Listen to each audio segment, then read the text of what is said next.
absen 22. Kami dari kelas 12 Agraris. Saya akan membahas mengenai Hamzah Fansuri. Saya akan membahas mengenai Syekh Muhammad Arsyad Al-Banjari. Langsung saja kita ke pembahasannya.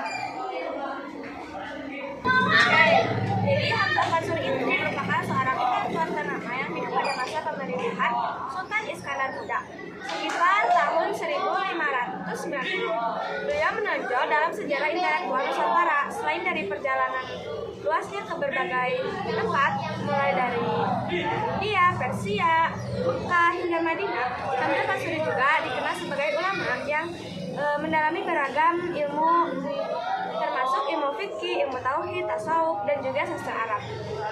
Nah, menariknya di perjalanan intelektual Hamzah Fansuri ini dimulai saat ia bergabung dengan tarekat Qadiriyah yang didirikan oleh Syekh Abdul Qadir Jailani. Pengaruhnya terhadap Nusantara tidak terbantahkan, terutama melalui pengajaran dan karya-karyanya yang mendalam. Ia diakui sebagai ulama tasawuf dan sastrawan terkemuka yang kontribusinya dalam kemasyarakatan. Lalu pemikiran tasawufnya sangat berarti. Sebagai peletak dasar puitika dan estetika Melayu, Hamzah Fansuri ini memberikan kontribusi yang sangat luar biasa dengan menciptakan syair-syair yang dianggap sebagai karya pertama dalam bahasa Melayu.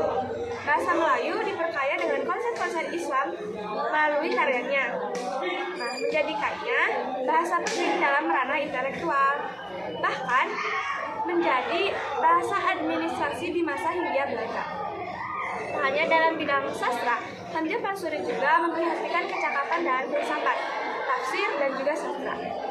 Ia dikenal sebagai perintis metode takwil atau hermeneutika keruhanian yang menunjukkan pemahaman yang mendalam dalam berbagai disiplin ilmu. Kehadirannya ini menjadi cahaya yang sangat terang benderang bagi perkembangan intelektual dan keilmuan di Nusantara pada zamannya. Mungkin cukup sekian yang dapat saya sampaikan. Terima kasih. Biografi Syekh Muhammad Arsyad Al-Banjari. Syekh Muhammad Arsyad Al-Banjari yang lebih dikenal sebagai Syekh Al-Banjari adalah seorang ulama besar dan tokoh penting dalam sejarah penyebaran Islam di Kalimantan, Indonesia. Beliau lahir di Martapura, Banjarmasin pada sekitar tahun 1710 Masehi dan meninggal pada tahun 1812 Masehi.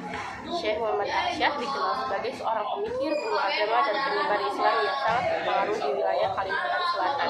Beliau mendapat pendidikan agama yang mendalam sejak usia muda.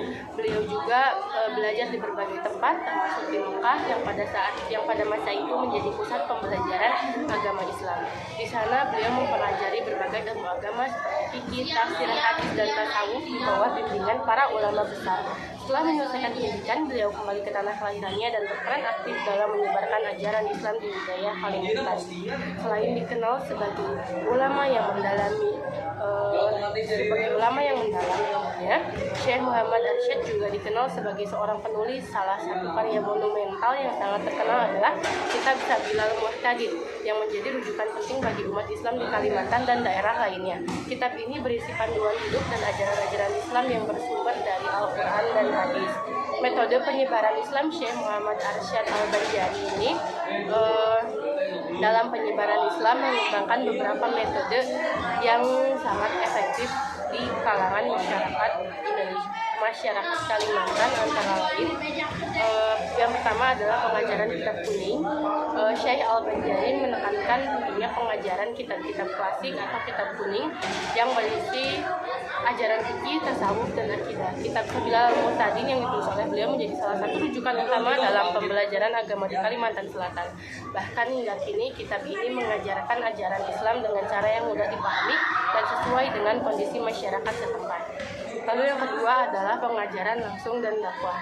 Selain menulis, Syekh Muhammad Arsyad juga melakukan dakwah secara langsung kepada masyarakat.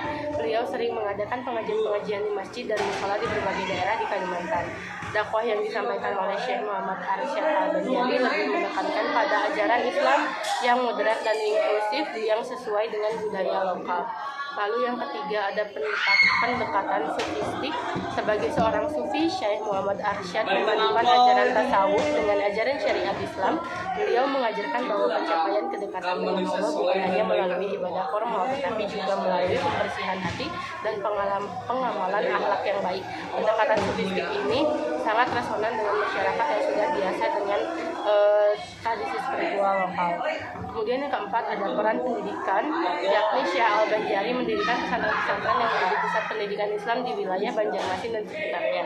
Melalui pesantren ini banyak ulama dan cendekiawan muslim lahir yang kemudian melanjutkan dakwah Islam di berbagai tempat di Kalimantan dan sekitarnya. Lalu yang kelima ada interaksi dengan pemerintah lokal. Syekh Muhammad Arsyad juga berhasil menjalin hubungan baik dengan para penguasa lokal. Hal ini memudahkan penyebaran Islam di kalangan masyarakat yang lebih luas. Beliau menyadari pentingnya kerjasama dengan pihak berkuasa untuk menguatkan keberadaan Islam di wilayah tersebut. Dengan berbagai metode dakwah tersebut, Syekh Muhammad Arsyad Al-Banjari berhasil memperkokoh penyebaran Islam di Kalimantan, bahkan hingga keluar daerah. Dakwah beliau sangat mempengaruhi perkembangan Islam di Nusantara, khususnya di wilayah Kalimantan Selatan.